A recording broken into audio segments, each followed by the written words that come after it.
Hello नमस्कार राधे राधे। कैसे हैं आप सब। आप सभी का इस क्लास में स्वागत है।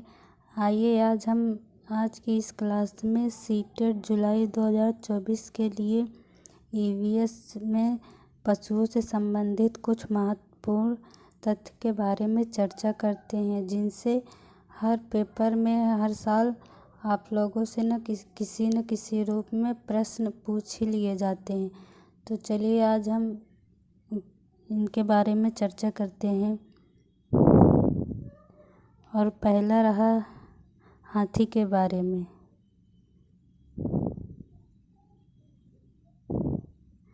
इसमें दिया है, एक बड़ा वयस्क हाथी एक दिन में 1 किलोग्राम से ज़्यादा पत्ते और झाड़ियाँ खा लेता है।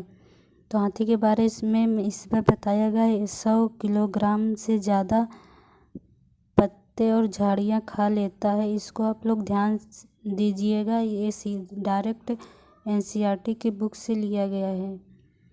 और हाथी बहुत कम आराम करता है, या एक दिन में केवल 2 से 4 घंटे ही सोता है। इसको भी ध्यान दीजिएगा कि हाथी एक दिन में केवल 2 से 4 घंटा ही सोता है। क्वेश्चन में डायरेक्ट ऐसे ही दे दिया जाएगा कि हाथी कितने घंटे आराम करता है, तो आप लोग ध्यान दीजिएगा 2 से 4 घंटा ही सोता है। और हाथी को पानी और कीचड़ से खेलना बहुत अच्छा लगता है, क्योंकि ऐसा करने से उसके शरीर को ठंडक मिलती है। हाथी को पानी और कीचड़ बहुत पसंद है। ऐसा क्यों? क्योंकि उसके शरीर को ठंडक मिलती है। इसलिए आप देखते होंगे हाथी तालाब में या नदी में कीचड़ में लौटते रहते हैं। अगला पॉइंट, हाथी के कान बहुत बड़े बड़े होते हैं। कान पंखे की तरह होता है। अधिक गर्मी लगने पर हाथी अपने कान को हिलाकर हवा करता है। तो आपसे पूछ लिया जा सकता है कि हाथी के कानों का क्या कार्य होता है। तो हाथी को जब गर्मी लगती है तो वह अपने कान से पंखे करता है ताकि उसको हवा मिल सके। अगला पॉइंट, हाथियों के झुंड में केवल हथनियाँ और बच्चे ही रहते हैं। वयस्क हाथी झुंड में नहीं रहता है। इनके झुंड में लगभग 14 या 15 हथनियाँ होती। इसमें सिर्फ हथनियाँ और बच्चे ही रहते हैं, इसमें हाथी नहीं रहता। नर हाथी जब बड़ा हो जाता है तो वो समूह को छोड़ देता है। अगला पॉइंट, हाथी के एक झुंड में 10 से 12 हथनियाँ और बच्चे होते हैं। इसको भी आप लोग ध्यान दीजिएगा कि इनके झुंड में 10 से 12 या 12 से 15 भी हो सकता है। ऑप्शन में जो भी रहेगा आप लोग 10 से 12 या 12 से 15 आप लोग उसे टिक कर दीजिएगा। अगला पॉइंट, झुंड के सबसे बुजुर्ग हथनी पूरे झुंड के नेता होती हैं। उनके 10 से 12 में जो भी सबसे बुजुर्ग हथनी होगी वह झुंड का नेतृत्व करती है।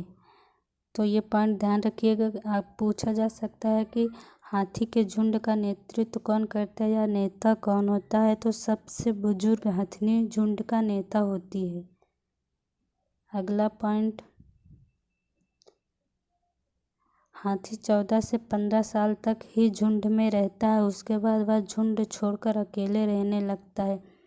नर हाथी जो होता है वह केवल 14 से 15 साल तक ही झुंड में रहता है, उसके बाद वह छोड़ देता है, अकेले रहता है। अगला पॉइंट, अगला है बाघ के बारे में। इससे भी हर साल बहुत सारे क्वेश्चन बनते हैं, किसी न किसी तरीके से क्वेश्चन पूछ ही लिए जाते हैं। तो चलिए हम बाघ के बारे में पढ़ते हैं।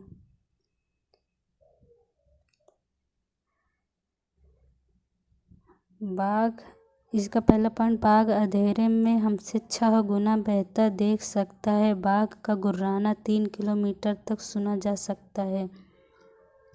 आपसे क्वेश्चन में पूछा जा सकता है कि बाघ हमसे अंधेरे में कितने गुना बेहतर देख सकता है, तो आप लोग ध्यान दीजिएगा 6 गुना बेहतर। कुछ जानवर होते हैं जो हमसे अंधेरे में 6 गुना या 2 गुना बेहतर देख सकते हैं, जैसे बाघ, जैसे हो गया बाघ, चीता, शेर, ये सारे हमसे अंधेरे में 6 गुना बेहतर देख सकते हैं। आप लोग एक ट्रिक याद रखिएगा इसका, जिनके 4 पैर होते हैं जानवरों में वो हमसे अंधेरे में 6 गुना बेहतर देख सकते हैं, और जिनके 2 पैर होते हैं वो हमसे 4 गुना बेहतर अंधेरे में देख सकते हैं। आप लोग ये ट्रिक याद रखिएगा। अगला पॉइंट, और बाघ का गुर्राना हम लगभग 3 किलोमीटर तक सुना जा सकता है, इतनी तेज से गुर्राता है। अगला पॉइंट, बाघ के दोनों कान बाहर की आवाज़ इकट्ठा करने के लिए अलग अलग दिशाओं में बहुत ज़्यादा घूम भी जाते हैं। इनके जो कान होते हैं वो मतलब जैसे जंग है, बाघ के पास हवा की आवाज़ आ रही या फिर उसके किसी शिकारी की आवाज़ आ रही, वो अपने कान को अलग अलग दिशाओं में घुमा कर वो जान लेता है। या फिर ऐसा कह सकते हैं कि यह बाघ अपने कान से पत्तियों की सरसराहट या किसी और जानवर के आने से उसकी आवाज़ को पहचान जाता है, इसलिए इनके कान अलग अलग दिशाओं में बहुत ज़्यादा घुमा सकता है। अगला पॉइंट, बाघ मौका अनुसार अपनी आवाज़ बदल सकता है। इनके अंदर मौके के अनुसार आवाज़ बदलने की कला भी होती है। अगला पॉइंट, बाघ की मूंछें हवा में हुए कंपन को भांप लेती है, जो शिकार करने तथा रास्ता खोजने में मदद करती है। आप लोग ये पॉइंट ध्यान रखिएगा। जितने भी पॉइंट हैं आप लोग सारे पॉइंट ध्यान रखिएगा, सीधे आप लोगों से क्वेश्चन में पूछा जा सकता है। बाघ की दुर्गंध को तुरंत पहचान लेता है। मतलब एक बाघ का जितना इलाका, मान लीजिए कोई बाघ है वो अपना इलाका यहाँ तक बनाया हुआ है, और अगर कोई दूसरा बाघ इसके इलाके में, मान लीजिए उसका इलाका यहाँ, वो यहाँ से अगर यहाँ आ जाएगा तो यहाँ वाला बाघ तुरंत पहचान लेगा कि उसके इलाके में कोई आया था। अगला पॉइंट है स्लॉथ के बारे में।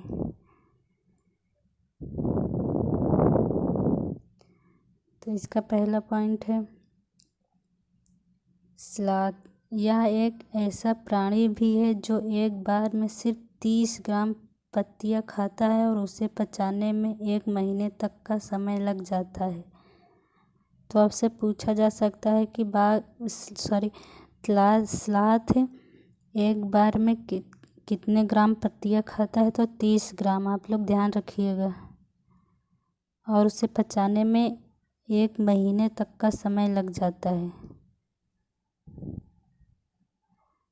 अगला पॉइंट, इसे स्लॉथ कहा जाता है। यह मध्य और दक्षिण अमेरिका में पाया जाता है। आप लोगों से पूछा जा सकता है कि स्लॉथ कहाँ पाए जाते हैं, तो मध्य और दक्षिण अमेरिका में पाए जाते हैं। ध्यान रखिएगा आप लोग। अगला पॉइंट, यह भालू के समान दिखाई देने वाला परंतु भालू नहीं है। यह एक आलसी प्रवृत्ति का जानवर है। यह देखने में एकदम भालू के जैसे दिखाई देगा, लेकिन वो भालू नहीं होता है। यह इतना आलसी जानवर है कि मुझे लगता है पृथ्वी पे इससे आलसी जानवर या इंसान कोई होगा ही नहीं। स्लॉथ अमेरिका के जंगलों में पाया जाने वाला भालू के समान स्तनधारी है। ये पत्तियां खाते हैं। आपसे पूछा जा सकता है कि स्लॉथ स्तनधारी है या नहीं, तो स्तनधारी है, याद रखिएगा। और ये शाकाहारी होते हैं क्योंकि पत्तियां खाते हैं। अगला पॉइंट, यह अपना पूरा जीवन एक ही वृक्ष पर उल्टा लटक कर बिताता है। आप सोचिए कि कितना आलसी होता होगा कि एक ही पेड़ पर ये उल्टा लटक कर बिताता है। ये स्लॉथ हमेशा उल्टे लटके रहते हैं पेड़ की डाली को पकड़े हुए। यह 17 घंटे पेड़ पर उल्टा लटक कर सोता है। ये भी इसकी एक कला है, उल्टा लटक कर सोता है। वो भी कितने घंटे, तो 17 घंटे सोता है। आप लोग ध्यान रखिएगा 17 से 18, कहीं कहीं 17 भी दिया रहता है, कहीं कहीं 18 भी। यह सप्ताह में एक बार शौच के लिए पेड़ से नीचे उतरता है। यह 40 वर्ष के जीवन काल में 8 पेड़ों पर ही घूम पाते हैं। तो इनकी औसत आयु पूछी जा सकती है, तो इनकी औसत आयु होती है 40 वर्ष, और ये अपने पूरे जीवन काल में यानी कि 40 वर्षों में 8 पेड़ों पर ही घूम पाते हैं। मतलब ये एक पेड़ पर 5 साल बिताते हैं। सोचिए कितना आलसी जानवर है कि एक पेड़ पर ये 5 साल रह सकता है।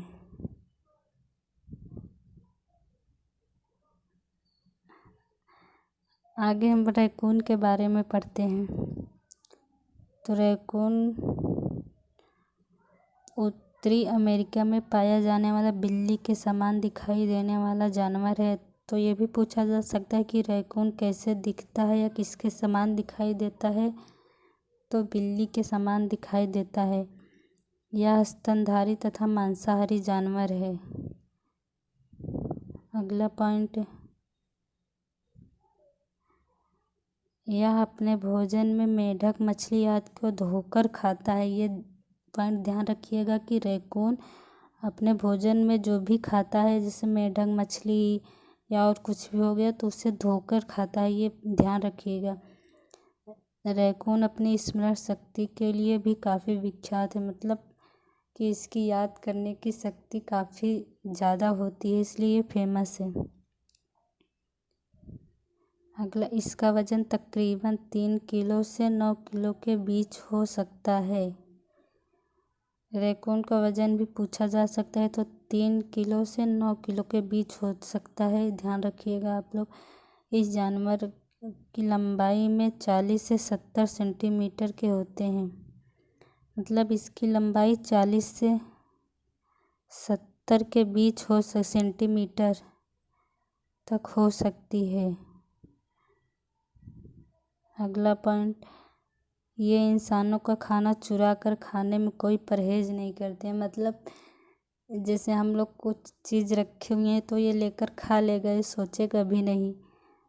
तो यही लिखा है, ये इंसानों का खाना चुरा कर खाने में कोई परहेज नहीं करते हैं।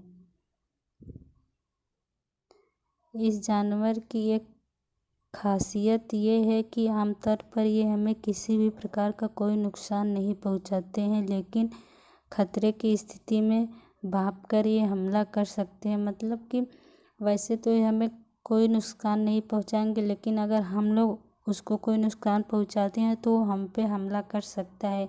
जैसे सांप हुआ, हम सांप को वैसे तो आपको कोई नुकसान नहीं पहुंचाएगा, लेकिन अगर आप उससे के साथ कोई छेड़खानी करते हैं तो आपको डस लेता है।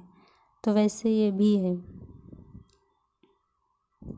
अगला, गैंडा, इसके बारे में हम लोग पढ़ते हैं।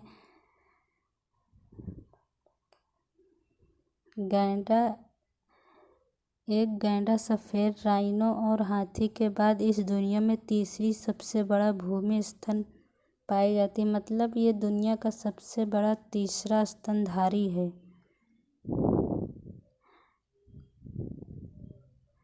अगला पॉइंट, गैंडा अफ्रीका का सबसे खतरनाक जानवर है। इसकी खाल से बुलेट प्रूफ जैकेट बनाई जाती है। मतलब ये अफ्रीका में पाया जाता है और इसकी खाल से ये जो मोटी मोटी चमड़ी है, इससे बुलेट प्रूफ जैकेट बनाई जाती है। बुलेट प्रूफ जैकेट वो होती है जिस पे आप लोग गोली चलाओ तो लगता नहीं है, वही उसी को बनाया जाता है बुलेट प्रूफ जैकेट इसके चमड़े से, की चमड़ी बहुत मोटी होती है। अगला पॉइंट, गैंडा की विशेषता थूथन की ऊपरी सतह पर सींग और एक मोटी सुरक्षात्मक त्वचा से आती है। ये सींग बालों में पाए जाने वाले एक रेशेदार प्रोटीन केराटिन से होते हैं।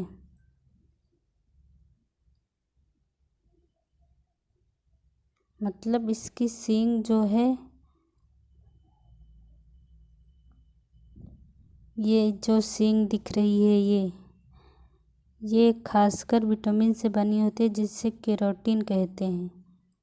ये पूछा जा सकता है कि गैंडे के जो सींग होते हैं वो कौन सी प्रोटीन से बने होते हैं। तो रेशेदार प्रोटीन जिसका नाम है केराटिन, याद रखिएगा।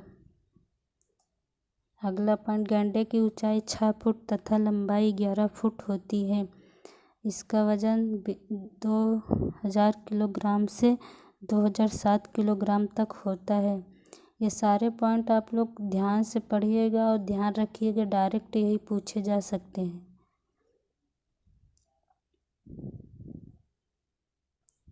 अगला हम छिपकली के बारे में पढ़ते हैं। चलिए देखते हैं इसके बारे में क्या लिखा हुआ है। छिपकली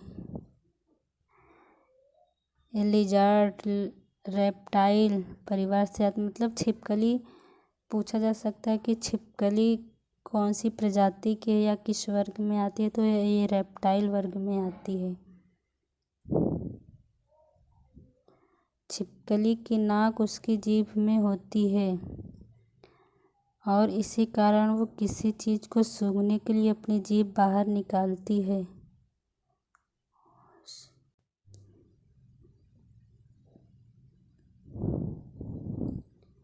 छिपकली की नाक उसकी जीभ में होती है और आप लोगों ने देखा होगा छिपकली बार बार अपनी जीभ बाहर निकालती रहती है, अंदर करती रहती है। तो इसका मतलब वो जीभ को किसी भी चीज़ को सूंघने के लिए निकालती है। अगला पॉइंट, जब भी कोई दुश्मन छिपकली को उसकी पूंछ से पकड़ता है तो छिपकली अपनी पूंछ का वह हिस्सा अपने शरीर से अलग कर देती है। मतलब आप लोगों ने देखा होगा कि छिपकली अपने पूंछ को गिरा देती है या अपने आप से अलग कर देती है, तो वही लिखा हुआ है ये। अगला पॉइंट, कुछ छिपकलियाँ मूड के अनुसार अपनी त्वचा का रंग बदलती रहती हैं। मतलब कुछ होती हैं जो इनका मूड हुआ तो अपनी त्वचा का रंग बदल देती हैं, जैसे गिरगिट भी अपना रंग बदलता रहता है।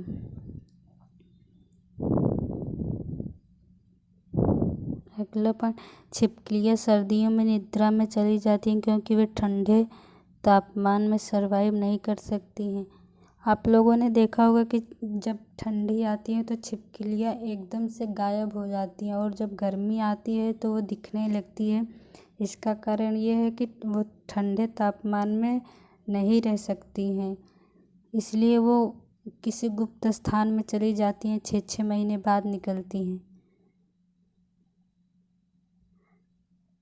तो बस आज की क्लास में बस इतना ही। आप लोग ध्यान रखिएगा और मन लगाकर पढ़ाई करिएगा, जिससे कि आप लोगों का पेपर अच्छे नंबरों से निकल जाए। धन्यवाद।